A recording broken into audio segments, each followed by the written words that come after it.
When's the last time you changed the oil in your Allis Chalmers tractor? If your answer is, I don't know, or it's been more than 200 hours, or even a year has passed since you last changed the oil, it's probably time for an oil change. In this video, I'll show you how to replace the engine oil and filter on your Allis Chalmers tractor. So let's get to work.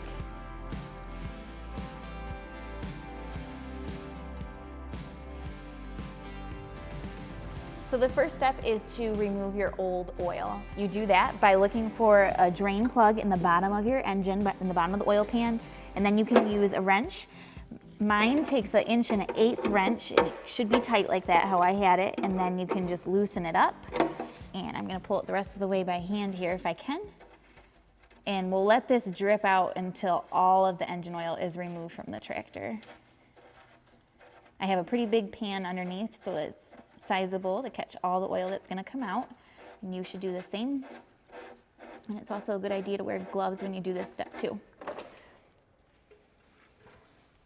You will want to use a oil filter wrench to remove your filter.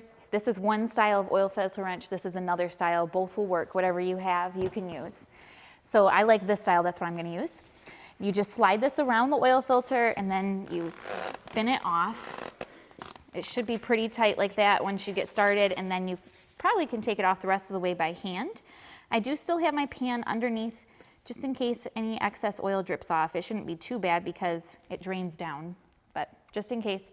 So make sure that you remove your filter, and then there is also an O-ring seal that should come off with your old filter. If it's not with your filter, look for it right in this area. Make sure that you take your old one off.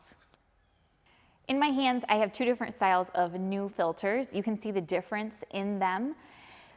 This one is far more common in my opinion. This was on an Allis Chalmers B, C, WD-45, up into some of the D series tractors. So this is probably I would guess this is the style you have, but my tractor is a Series 4 D17, so it does take this newer spin-on style filter.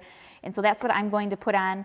No matter what style filter you need, it goes on the same way. You just make sure that you have your seal in place, you spin it on, and then this filter, it's marked on the side, you spin it until it's tight, and then turn it an extra 3/4 of a turn. So I'm watching one, there's like a dust spot on the filter, and that's where I'm watching.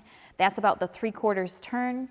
There is a spot on this filter where you can write the hours that are on your tractor at the time you change your filter, and I recommend doing that. It just helps you keep track so that you stay up to date and current on oil changes. So that's that with the filter, and you can put on whatever style you need.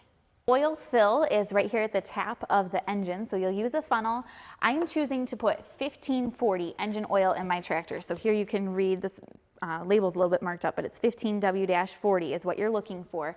Yes, this is a diesel oil, that's how it's typically sold, but it is an excellent choice for antique tractors. It's what we use in all of our tractors here, and it's what I would recommend to you. AMSOIL did provide this oil to me. It is an excellent brand. If you are somebody that's brand loyal about what type of oil you want to put in your tractor, AMSOIL will be a great choice for you.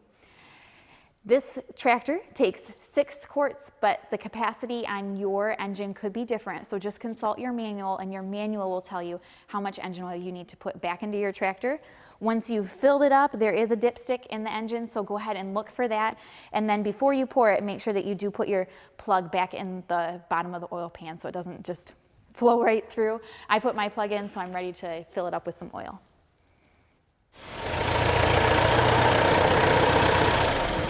After an oil change, you should start up your tractor and look for 2 things.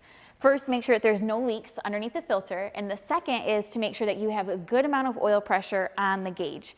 If you do have the oil pressure and you don't have leaks, then your oil change has been a success. When you are ready to do this maintenance on your own tractor, you can purchase the filters on my website. We have filters for a variety of Allis Chalmers tractors, so just look in the description of the filter and make sure that your model and serial number, if applicable, is listed on the filter, and then you'll get the right one for your model. While you're on our website, farmtractorrepair.com, you can also look at our selection of hats. We have, if I may be so bold to say, the best selection of licensed Allis Chalmers hats. We have well over 50 styles to choose from, so you might want to add a hat to your filter purchase. You can look through our channel here on YouTube and you'll see other videos on Allis Chalmers tractors. For this model, we do have a Delco distributor rebuild video, which might be helpful to you if you need to do a tune-up and replace the points and condenser.